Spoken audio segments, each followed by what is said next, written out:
आज ही Doubtnut app download करें।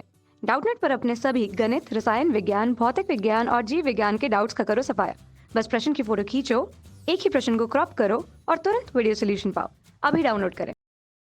Hello friends, हमारा प्रश्न है आसवन का संघनन से क्या संबंध है, स्पष्ट कीजिए। सबसे पहले हम देखते हैं कि आशवन किसे कहते हैं। तो आशवन क्या होता है कि यह शब्द किससे लिया गया है। आशवन शब्द पुराने की अपेक्षा अधिक व्यापक अर्थ प्रयुक्त करता है। यह क्या करता है, भपके में वाष्पन द्रव्य को उड़ाना, और जो उड़ी हुई पहले तो ही उड़ाएगा, फिर क्या होगा, जो उड़ी हुई भाप होगी उस भाप को ठंडा करके फिर से जुआ लेना या उसके अंदर वापस ले लेना, यह क्रिया क्या कहलाती है, आसवन।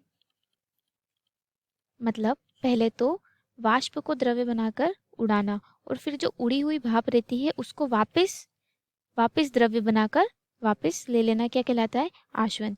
और जो संघनन होता है, संघनन क्या कहलाता है कि जो भाप होती है, भाप यानी गैस, गैस को वापस द्रव्य में बदलने का काम होता है संघनन का।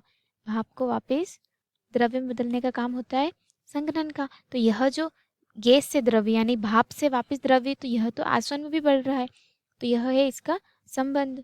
और जो वाष्पन की प्रक्रिया होती है उसमें क्या होता है, जो आसवन की प्रक्रिया में वाष्पन की प्रक्रिया तथा संघनन की प्रक्रिया, दोनों ही प्रक्रिया मिलकर क्या बनाती है, आसवन। उसमें क्या होता है, वाष्पन भी होता है और फिर वाष्पन के बाद जो द्रव्य भाप बनकर उड़ता है वापस वो जो द्रव्य बनता है वह क्रिया भी होती है किसमें, आशवन में। तो इसमें क्या होता है, जब कोई द्रव्य घुलनशील ठोस अशुद्धि उपस्थिति में मिश्रण को गर्म किया जाता है तो द्रव्य वाष्पित हो जाता है। फिर उस द्रव्य को, उस वाष्प को वापस ठंडा करके, संघनन की स्थिति में ठंडा करके वापस उस द्रव्य को, जो भाप को द्रव्य अवस्था में लाते हैं, यह पदार्थ कहलाता है आसवन। यह प्रक्रिया भौतिक विधि है और इसमें कोई रासायनिक अभिक्रिया भाग नहीं लेती है। जैसे उदाहरण के तौर पे देख लेते हैं, जल में अघुलनशील ठोस उपस्थिति है अशुद्धियों की, जल में अशुद्धियां हैं ठोस, तो उसका क्या करेंगे, शुद्धिकरण किस विधि के द्वारा कर देते हैं, आसवन विधि के द्वारा। तो उनका शुद्धिकरण आसवन विधि के द्वारा किया जा सकता है। तो आसवन की जो पूरी विधि होती है उसमें क्या होता है कि देखते हैं, इस विधि में क्या कर रहे हैं कि एक जो पात्र है इसमें भरा हुआ है, द्रव्य भरा हुआ है और जिसमें हमें शुद्ध करना है, अर्थात इसमें द्रव्य कुछ ठोस अघुलनशील अशुद्धियाँ भी है घुलनशील। इस पात्र को गर्म करते हैं और इसको उच्च ताप पर उबलने लगता है, फिर यह वाष्पित होने लगता है, अर्थात जो द्रव्य रहती है वह क्या करती है, वाष्प बनने लगती है।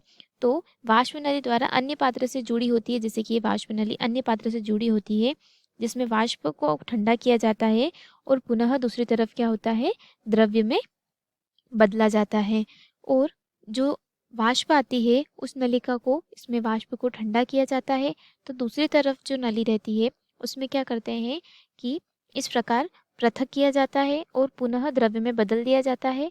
इस प्रकार शुद्ध द्रव्य और ठोस अशुद्धियों को अलग किया जाता है और इस प्रक्रिया को क्या कहते हैं, आशवन, जो कि संघनन के साथ क्रिया करती है। तो यही था आशवन का संघनन से संबंध। धन्यवाद दोस्तों, आशा करती हूँ कि आपको इस प्रश्न का उत्तर समझ आया होगा। कक्षा 6 से 12वीं से लेकर नीट, IIT, JEE वो एडवांस के लेवल तक 1 करोड़ से ज्यादा छात्रों का भरोसा। आज ही डाउनलोड करें डाउटनेट ऐप या व्हाट्सएप करें अपने सारे डाउट्स 8400 400 400 पर।